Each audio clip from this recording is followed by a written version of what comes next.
விளையாட்டுத்துறை அமைச்சர் என்கின்ற முறையை விட அடிப்படையில் இந்த நேரு ஸ்டேடியத்தில் இதே எஸ்டிஐடியில் ஒரு ஸ்போர்ட்ஸ் ஹாஸ்டலில் ஒரு ஸ்டூடெண்ட்டாக இருந்த ஒரு பிளேயர் நான். ஸோ அதனால் இதுதான் என்னுடைய வீடு. கோச்சஸோட தேவைகள், பிளேயர்ஸோட தேவைகள் இதெல்லாம் மார்னிங் அவங்களோட பேசணும். கண்டிப்பாக விளையாட்டுத்துறைங்கிறது கல்வித்துறை எந்த அளவுக்கு முக்கியமோ விளையாட்டுத்துறை அதுக்கு சரிசமமாக பார்க்கப்படணும். அதுதான் மாண்புமிகு முதலமைச்சருடைய விஷன், எங்களுடைய விஷனும் அதுதான். அதுவும் குறிப்பாக இந்த காலகட்டத்தில் ஏன் விளையாட்டுத்துறை முக்கியம்னா, இன்றைக்கு தமிழ்நாட்டில் அதிகமான போதை பழக்க வழக்கங்களும் ட்ரக்ஸ் கல்ச்சரும் மது பழக்கங்களும் அதிகமாக இருக்குது.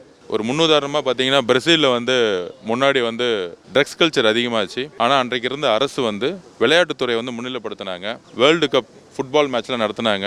ஸோ அப்போ இளைஞர்கள் தன்னுடைய நேரத்தையும் தன்னுடைய உழைப்பையும் விளையாட்டுத்துறையில் அதிகமாக ஃபோக்கஸ் பண்ணாங்க. பிரேசில் ஃபுட்பாலில் வேர்ல்டு லெவலில் டாப் கண்ட்ரியாக அதுக்கப்புறம் மாறுச்சு.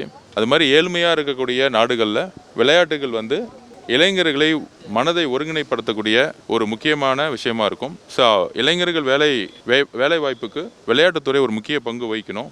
ஸோ அதனால் ஸ்கூல்ஸில் இருந்தே ஸ்போர்ட்ஸை எந்த அளவுக்கு எஜுகேஷனோ அதுக்கு ஈக்குவலாக கொண்டு வரணும். விளையாட்டு வீரர்களுக்கு, வீராங்கனைகளுக்கு ஸ்கூல்ஸ்லேருந்தே அவர்களுக்கு தேவையான இன்டர்நேஷ்னல் ஸ்டாண்டர்ட் லெவல், அதாவது முன்னாடி நம்ம ஸ்கூல் கேம்ஸ் ஃபோக்கஸ் பண்ணியிருப்போம், நேஷனல்ஸ் ஃபோக்கஸ் பண்ணியிருப்போம். ஆனால் நம்மளுடைய ஸ்கூல் எஜுகேஷன் டிபார்ட்மெண்ட் பொறுத்த வரைக்கும் இன்டர்நேஷ்னல் லெவலில் ஒலிம்பிக் மெடல் எப்படி நம்ம வெற்றி பெறணுங்கிற ஒரு எஜுகேஷன்ஸ் கிடையாது, ஒரு அவேர்னஸ் கிடையாது. நம்மளுடைய குறிக்கோள் ஒரு பெரிய குறிக்கோளாக இருந்தால் தான் வெற்றி பெற முடியும். அமெரிக்கா, ரஷ்யாலாம் பார்த்தீங்கன்னா 10 வயசுலேயே 8 வயசுலேயே ஒலிம்பிக்ஸ்க்கான ஒரு டார்கெட்டை ஃபிக்ஸ் பண்ணிடுவாங்க.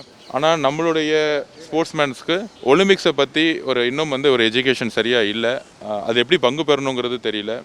இன்னும் ஸ்கூல் கேம்ஸ், நேஷனல் கேம்ஸ் இந்த லெவலில் தான் நம்மளுடைய டார்கெட்டை வச்சுட்டு இருக்கோம். கண்டிப்பாக 8 வயசுலேருந்தே ஒலிம்பிக்ஸ் மெடலை வின் பண்ணக்கூடிய ஒரு செயல் திட்டத்தை உருவாக்கணும். இந்த 100 வருஷத்தில் நம்ம ஒலிம்பிக்ஸில் மெடல் எடுத்ததே இல்லை. தமிழ்நாட்டில் ஒரு வளர்ந்த மாநிலம், பொருளாதாரத்தில் முன்னேறிய மாநிலம்னு சொல்லியிருக்கோம். ஆனால் ஒரு டீம் கேமை தவிர இண்டிவிஜுவலாக இது வரைக்கும் நம்ம மெடல் எடுத்ததில்லை. ஸோ அதுக்கான செயல் திட்டங்களை உடனடியாக உருவாக்கணும். ஒடிசாவில் பார்த்தீங்கன்னா லாஸ்ட் 10 இயர்ஸாக பழைய கவர்மெண்ட் ஸ்போர்ட்ஸ் ரொம்ப முன்னிலைப்படுத்தினாங்க. அதே மாதிரி தமிழ்நாட்டிலையும் ட்ரக்ஸ் அண்ட் போதை பழக்கம் முற்றிலுமாக ஒழிக்கிறதுக்கு மாண்புமிகு முதலமைச்சர் அவர்கள் பல்வேறு செயல் திட்டங்களை உருவாக்கியிருக்காரு.